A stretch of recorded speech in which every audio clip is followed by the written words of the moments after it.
Hey Twisters, it's August 2nd. Finally winding down the month of doom that we had going on here. Figured I'd do a little video for you as I was driving home. Been on the road for a couple of days for work, here, there, and everywhere.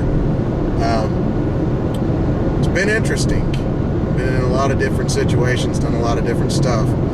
Something I wanted to bring up to you guys and talk to you about was, as we're going down the road here, is the situations you find yourself stuck in. Not necessarily stuck in, but, well, yeah, I guess it would be stuck in, because I found myself stuck in this situation where it was just an all-around bad situation, but it wasn't due to my fault or anything that I did on my side. You know, it's one of those that you have to be aware of and you have to be careful of. Basically a situation that you really, it's a hard situation. I keep saying situation a lot. Man, I'm tired. Well, basically, making it simple on everybody, everybody has a boss. And it doesn't matter where you work at, what you do for a living, where you're at, whether or not the zombie apocalypse happened or not, you're always going to have a boss.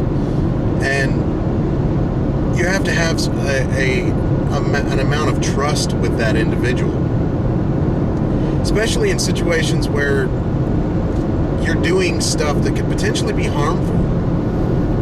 And if you don't have that trust, or that individual abuses their trust with you, or abuses their authority, or anything of that nature, I mean, any abuse whatsoever, it's going to be a very stressful situation for you, and in a lot of cases, you don't need any of that stress. And I found myself stuck in that very situation for going on, it's been almost 5 years. And it's a hard situation, because in a lot of cases, in a lot of scenarios, in a lot of places that you work at, or you work, that boss is your direct line supervisor.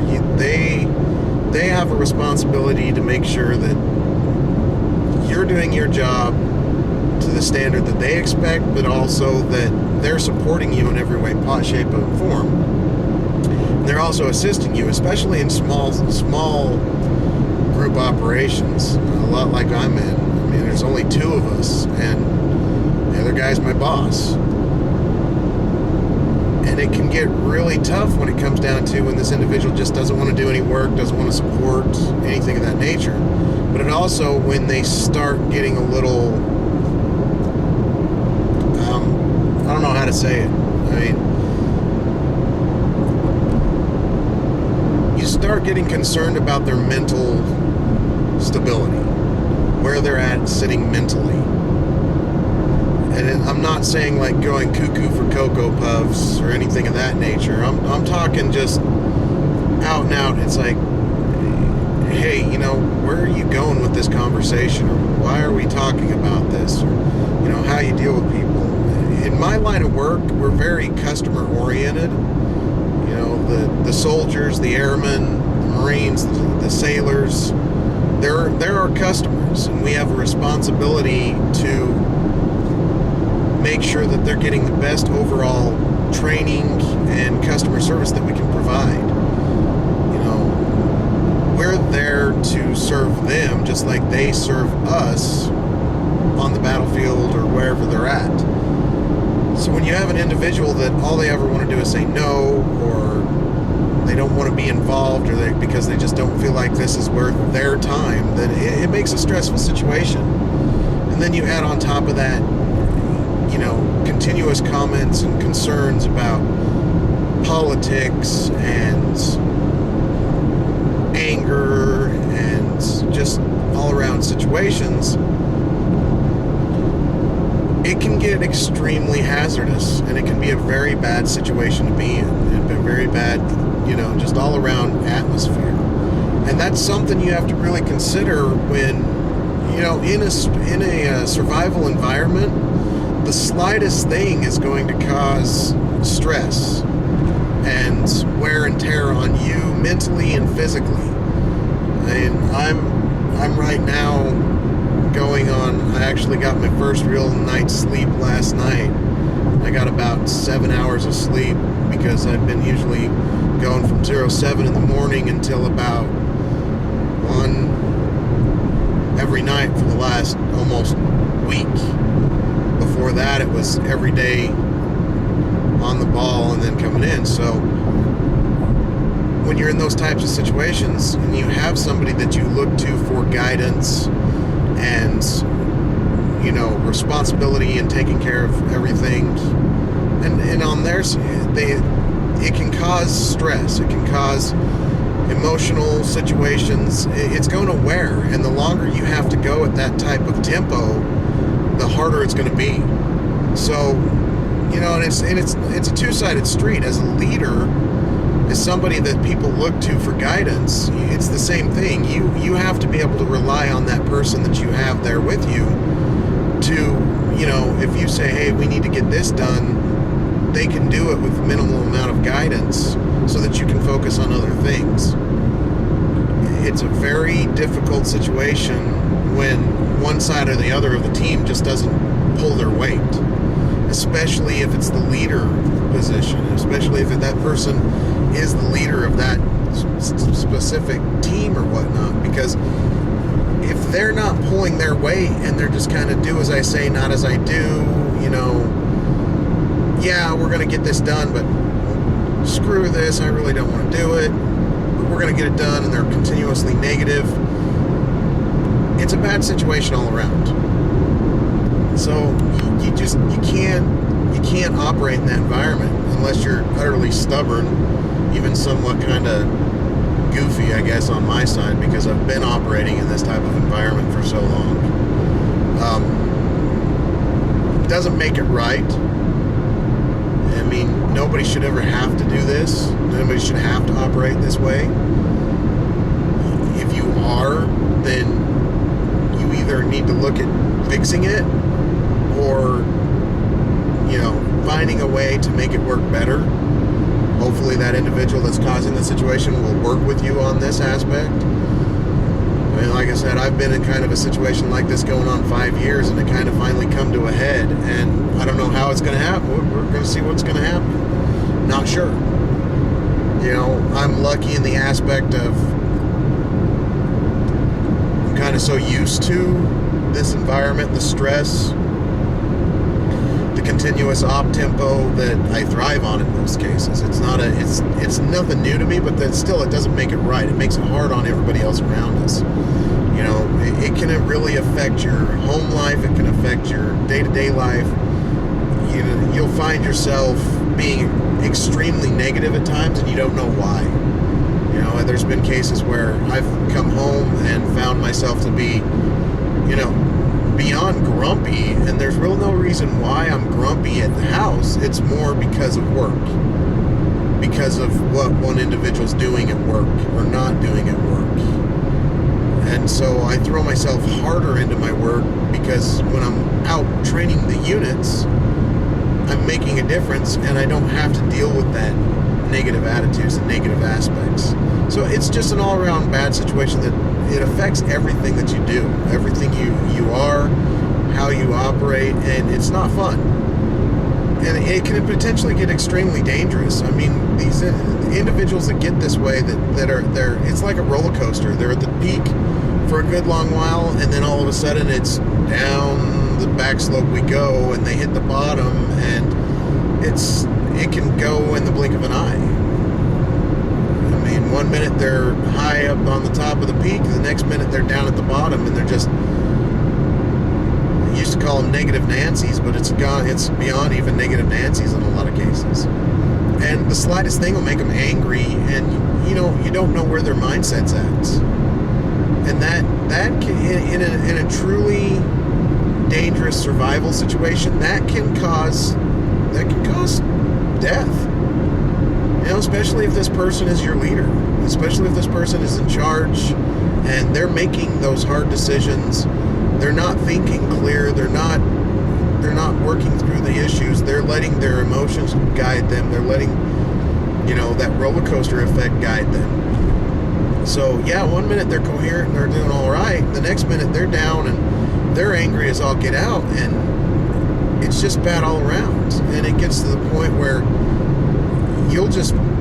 I found myself at times saying, yeah, sure, whatever, just to keep them from getting more pissed off. So like I said, it affects everything you do.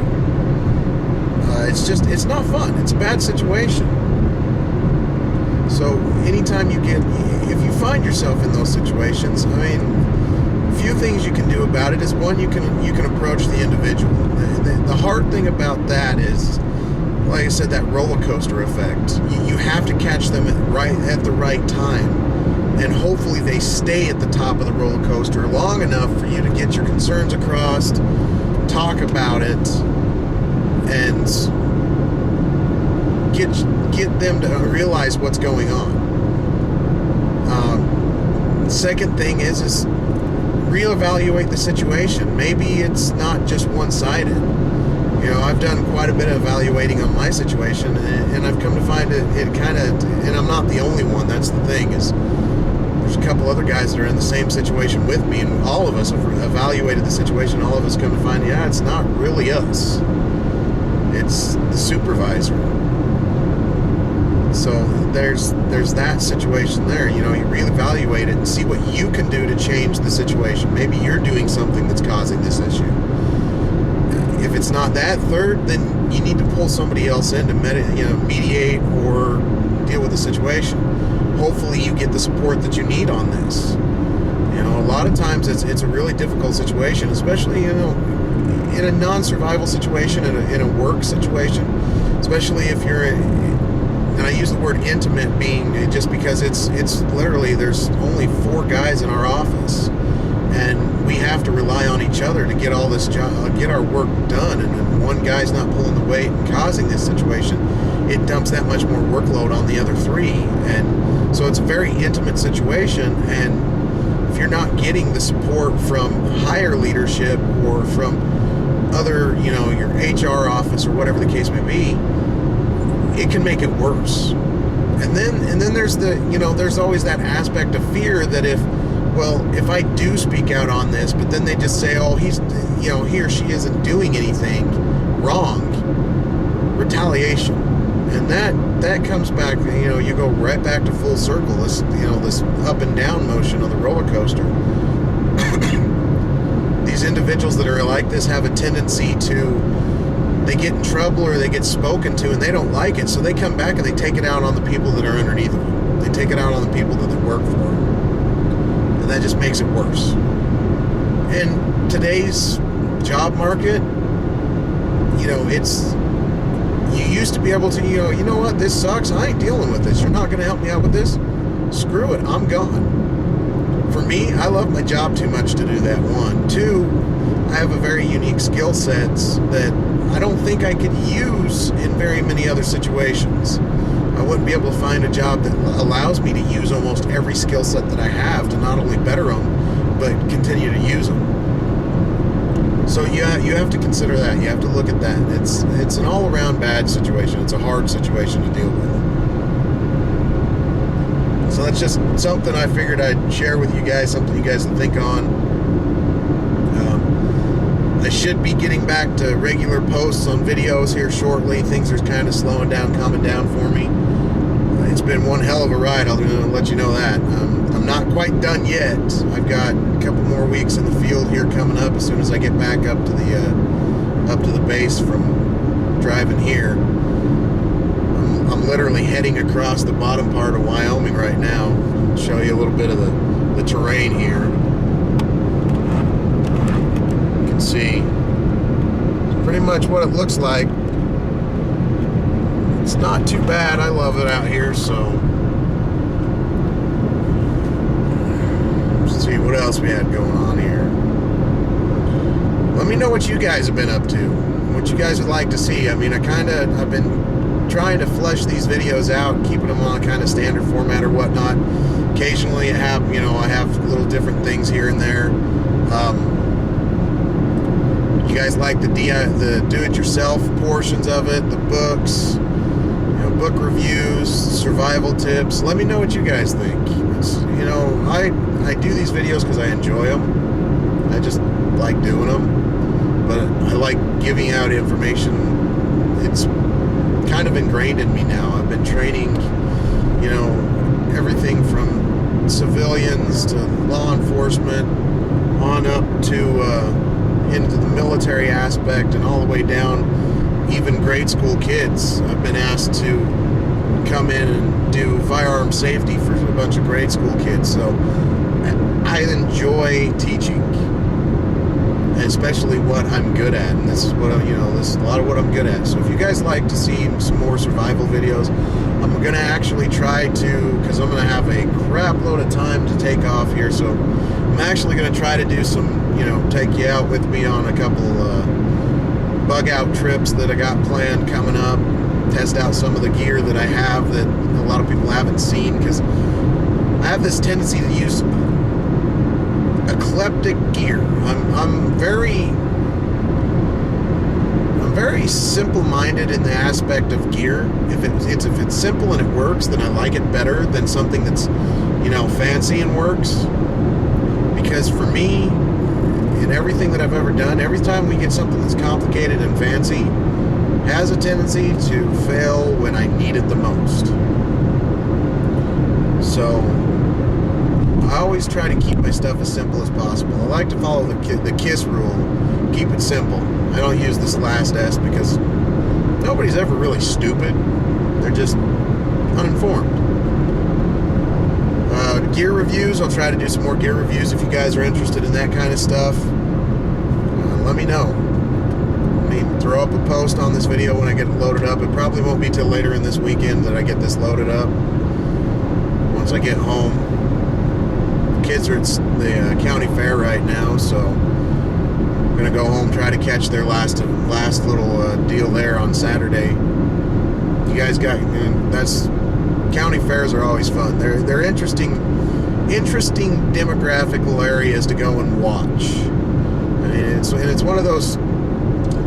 It's a zombie scenario from hell, literally, going to a county fair, because it is a mass modge podge of people crammed into a relatively small area, and it's channelized. And what I mean by channelized is you have rows that everybody's walking in. You got the midway, you've got the carnival areas, you've got the show areas, you've got animals, you've got the food vendors areas, then you got the display exhibit buildings, and they're all channelized. It's all very, very linear and small enclosed spaces. And seriously, sit down and think about it. If you go to your county fair, or even your state fair, if you guys have them around where you're at, sit down and think about it. What would you do in a situation that zombies did happen to, a zombie outbreak started at the fair while you're inside of it?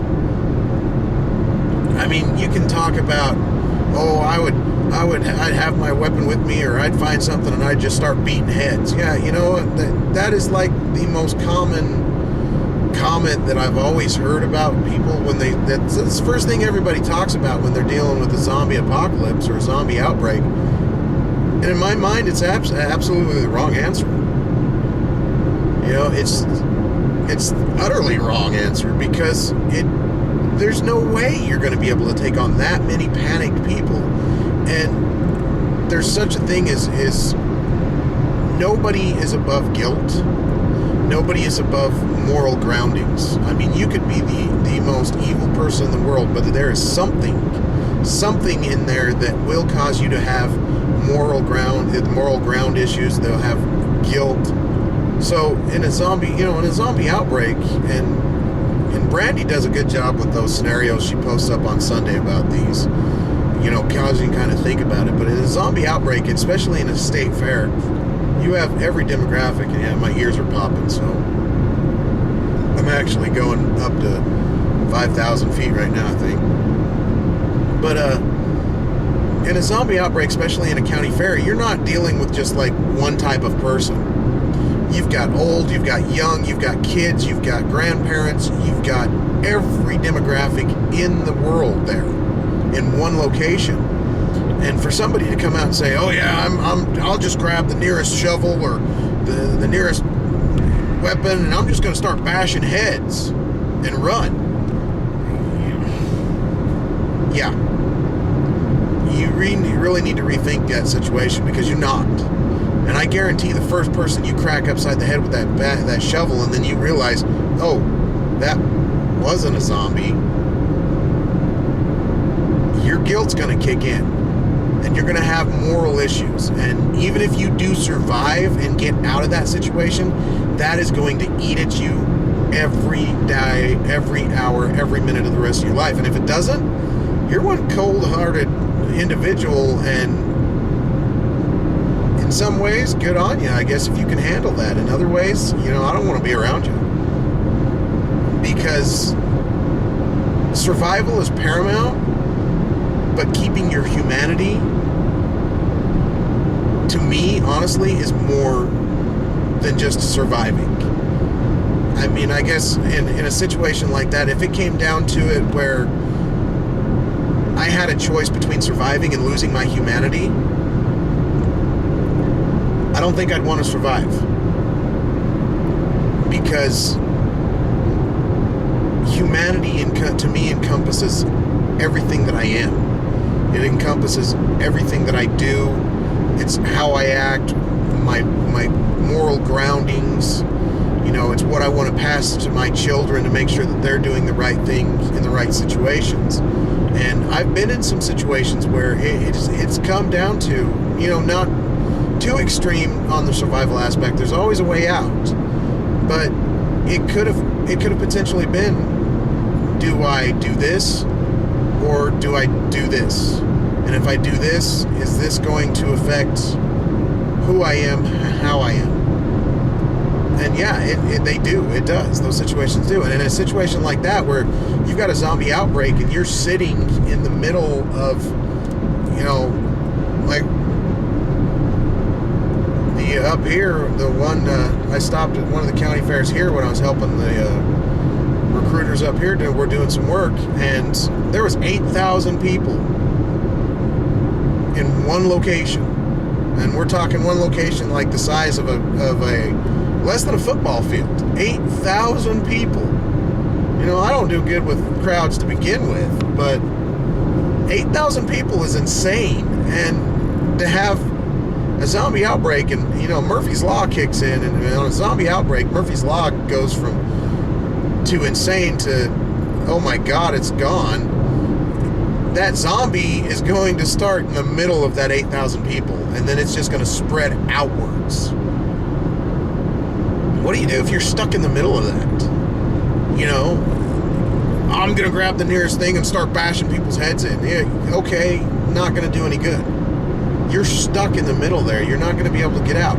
Now, what about, oh, well, I've got my pistol with me. Okay, yeah, well, if you're like me, you usually only carry 2 magazines on you. So I've got 2 magazines of 15, and then maybe I'm carrying one in it, so that's another magazine. I got 3 magazines of 15.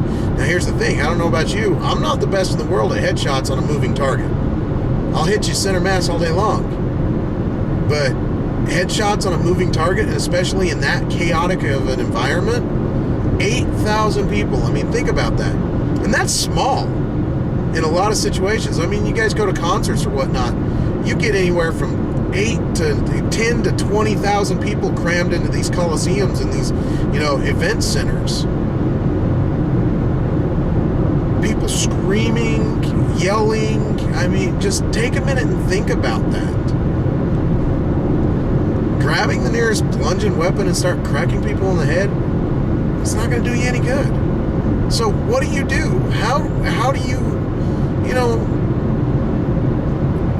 what do you do in that situation? They always talk, there's always talk, and I was always trained, know at least 4 exits. Be near enough to one exit that you can get out if you have to. Sorry, hit a bump.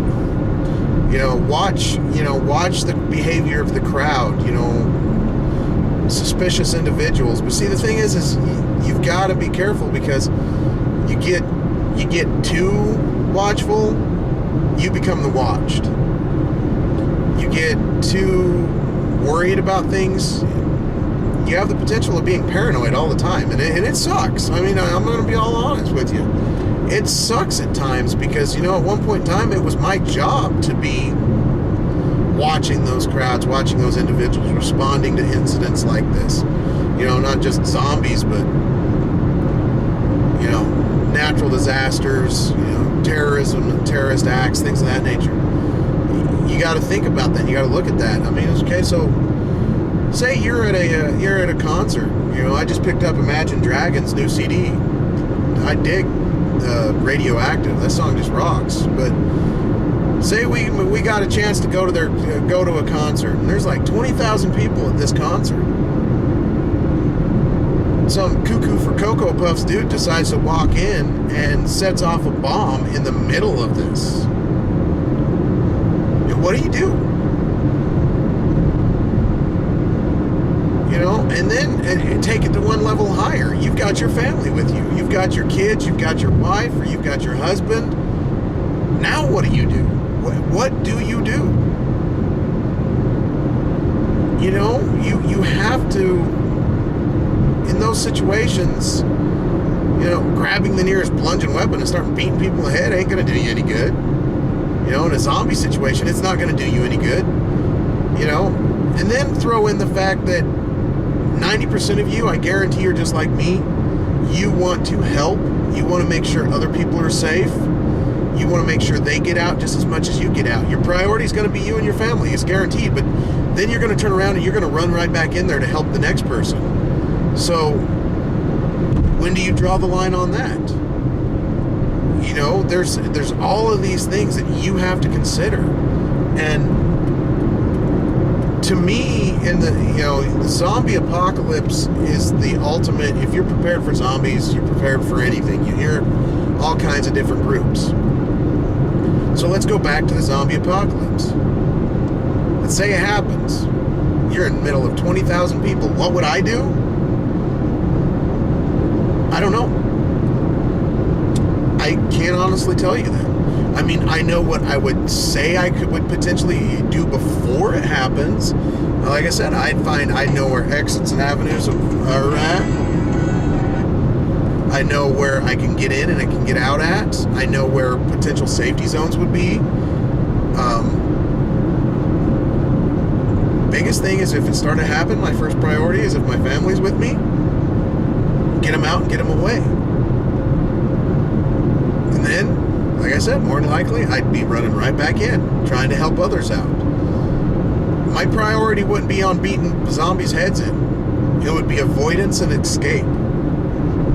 Because at that point in time, that's the priority. You're not going to, in a situation like that, you're not going to be able to stop that.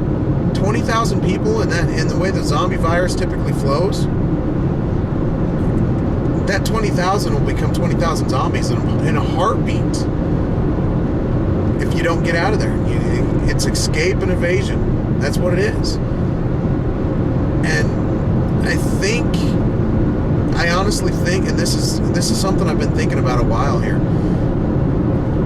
the mentality with preppers and those that use the zombie apocalypse as a means to prepare for stuff has gone wrong. And what I mean by gone wrong is, I'm going to grab a shovel and beat people's heads in. Or I'm going to beat those zombies' heads in. I'm going to grab the nearest weapon and no, you shouldn't be on the attack. In those situations there, you don't know who a threat is and who isn't a threat. There's no clear cut, well, that's a zombie and that's a human. No, well, that dude looks just like that dude. He's covered in blood, she's covered in blood. Who's the bad guy? You don't know. And just to jump in and start wading in, swinging fists and swinging sledgehammers and swinging bars, or just to start shooting randomly, you're the bad guy. You're the one that's in the wrong, because you don't know who's a threat and who's not a threat. And yeah, in a zombie apocalypse situation, you want to contain it as much as possible, but that first bit, you can't. You have to realize that. There's just no containment. It just doesn't happen. And I think people need to start reevaluating themselves, and when they're getting put in the zombie situations. When Brandy's posting up these situations that she does on Sundays, they're awesome. I love them. I love reading your guys' comments.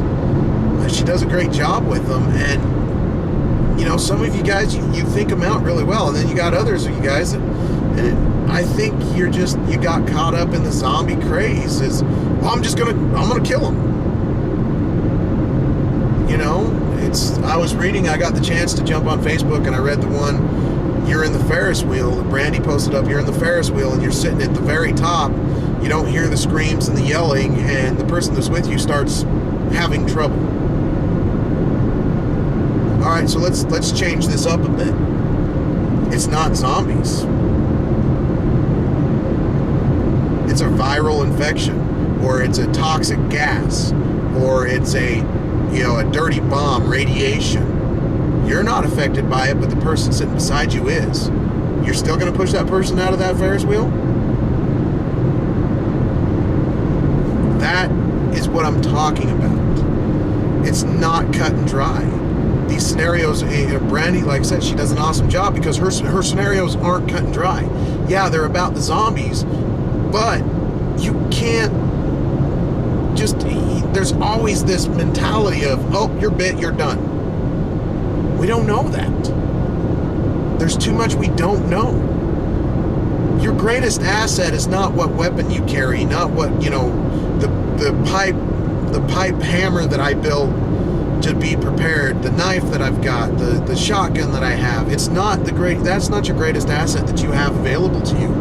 Your greatest asset is your heart, your mind, and your humanity. And we just went full circle. That's what I was talking about.